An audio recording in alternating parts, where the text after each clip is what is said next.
各位交易员朋友，大家晚上好。今天是3月10日，星期二。我们来看一下今天大盘内的走势。首先，在昨天尾盘一个巨大的牛趋势发生之后，今天开盘之后顺理成章的去回摸了一下 EMA20，稳稳踩住之后，恢复了这样的牛趋势，进行了一段向上的又一次突破之后，有一段震荡区间的犹豫，之后上探了一下，就形成了一个反转盘形，进行了一个向下的趋势通道，最后收盘差不多收在第二条牛腿的起涨点附近，这是整体的一个盘形。今天我准备着重讲这么几个点，所以第一个点就是说与 EMA20的互动问题。这个问题我们也是老生常谈，讲了好多次。具体来看，当一个趋势已经形成之后，我们要密切关注它第一次跟 EMA20的一个互动情况。这里非常适合今天的早盘的特征。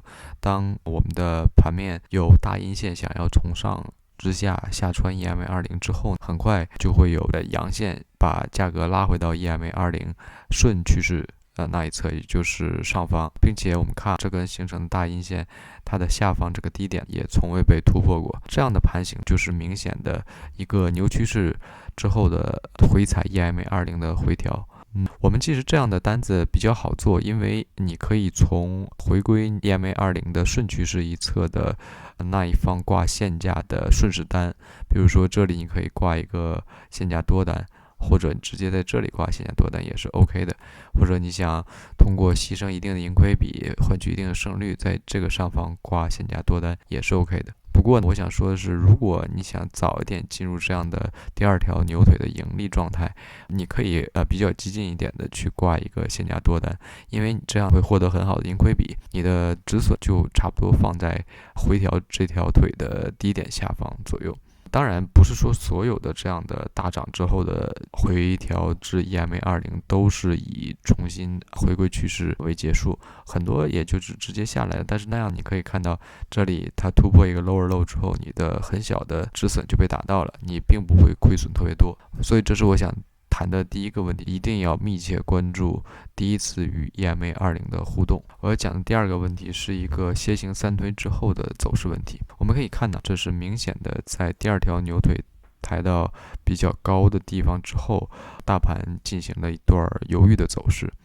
那我们可以看到，大盘在非常相似的位置被这个阻力压下来3次，1次、2次、3次，这样我们也可以说是向下进行了3次下推，形成了一个楔形。从这样的楔形三推走出来的盘形，很可能会引领下一次大的波动，要么就是回归原趋势，要么就是有反转，这都是有一定可能的。我们要密切关注接下来的一段 K 线走势。我们这次可以明显看到，这两根 K 线其实做好了向下突破的准备，但是被下一根 K 线完全拉了回来，拉回的收盘位置也是之前楔形三推这个范围的内部。所以如果你把楔形三推这个高位的位置当做一个小的震荡区间，这里可以说算是一次向下突破失败。很多时候向下突破的失败意味着会重新的测试向上突破的可能性。所以从这儿我们看的这个盘形一路被 EMA20拖着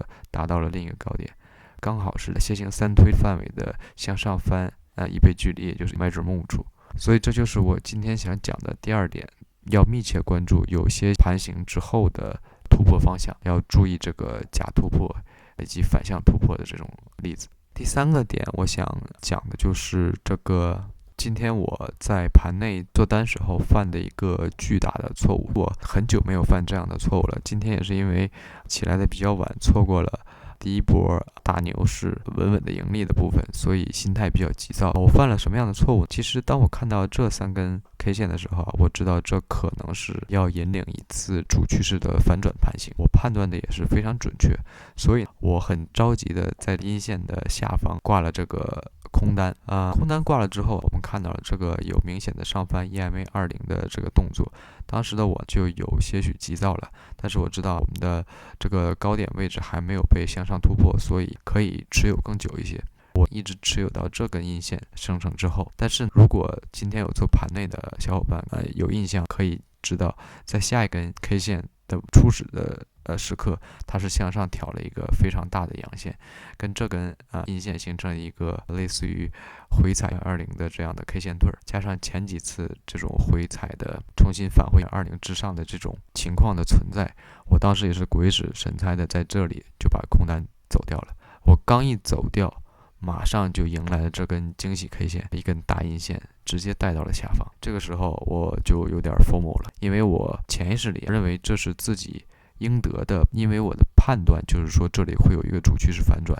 我觉得这是我应得的利润，但是市场没有给我，因为我鬼使神差刚刚在这儿跟大阴线形成之前离场了，因为这根阴线形成的非常快，所以又一次入了空单，在这个下方。当然了，一开始是有一定的浮盈的，不过马上我就看到有一定的这种大阳线的挑高的回撤，因为马上又要到尾盘了，我担心这是会有一次挑高或者是直接震荡到盘尾的状态，所以我又在这个高点慌神的情况下撤了我的空单。这2次昏操作之后，我的节奏也是完全乱了。之后我强行让自己镇定下来，我反复观测了之前的盘形走势，我认为这样的大的惊喜 K 线它不是一次意外，这样的向下的一次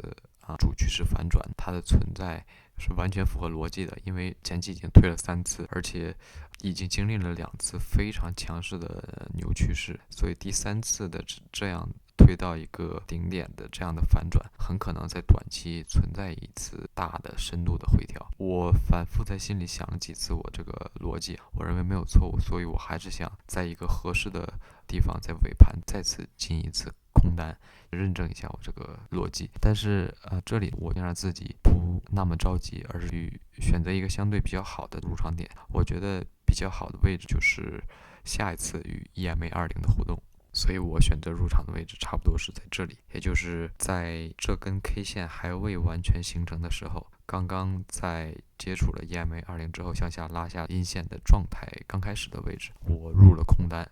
在这里顺利赚回了之前的亏损。我还是没有持有到这个最低点的位置，也就是快收盘的位置，因为我觉得尾盘可能会有一些非常不符合逻辑的波动。不过还好，这样的最后一次自我救赎让之前的亏损变成了一个小的盈利离场。不过讲这个案例，并不是说告诉大家我多牛，我有多么强的掌控单子的能力，而是说大家在做单的时候一定不要去犯我这种错误，它是没有必要的。这种亏损是给自己挖坑，根本一开始就不应该出现。首先最不该出现的就是在这里放弃我的空单，因为完全还没有达到前期的高点位置，从这里入的时候就已经设计好了初始止损。如果是接受不了这样止损，可以不去做这一单，但是一旦你能接受的话，就不要随意改变自己的止损，或者因为心态的改变而去放弃手里的单子的状态，很容易浪费自己的一次有效的判断。因为这里你看，我们系统跟我的判断是一致的，在这里给出了一个做空单的位置，并且最后也是拿到了稳稳的盈利位置，所以当时我是一个比较昏头的状态，犯了第一个错误。第二个错误就是当 EMA20还未被突破的时候，又一次放弃了自己的空单，这可能是受了上一次昏头行为的影响，连续2次做出了比较昏头的选择。我想传授给大家的经验是，一旦这样的事情发生，一定要让自己深呼吸一下，调整自己的状态，再捋顺一遍的思路，从头看一下你之前的判断依据是什么，这样的判断现在还是否成立？如果一旦成立，在哪里选择这个入场点是会更符合逻辑，就像我最后在这里选择了我的再次做空的入场点一样。OK， 这就是我对今天盘内走势的讲解。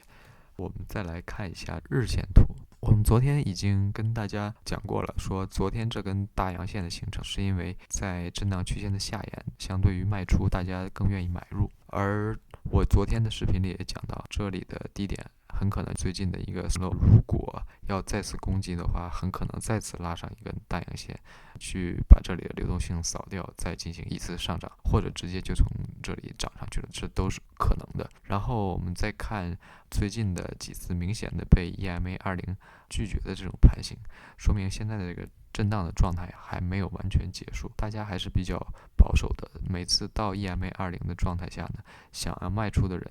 远比想要买入的人更多。就是这样的盘形啊，它并不代表它一定会形成一个大的熊趋势继续向下，而是说在漫长的震荡区间里呢，还是以这个继续观察为主。长线的资金呢，不要乱动，我们要慢慢等待。短线的呢，就是稳稳的在日内做一些确定形态的盈利，这样既能保证你长线的不输定投或者是只买不卖的这个投资型玩家，然后呢，又在他们的基础上有了一个这个日内波动产生的爆发性收益。总之呢，我目前还是建议大家继续对大盘保持观望，不要盲目的动长线的仓位。好了，这就是我对大盘日线的分析。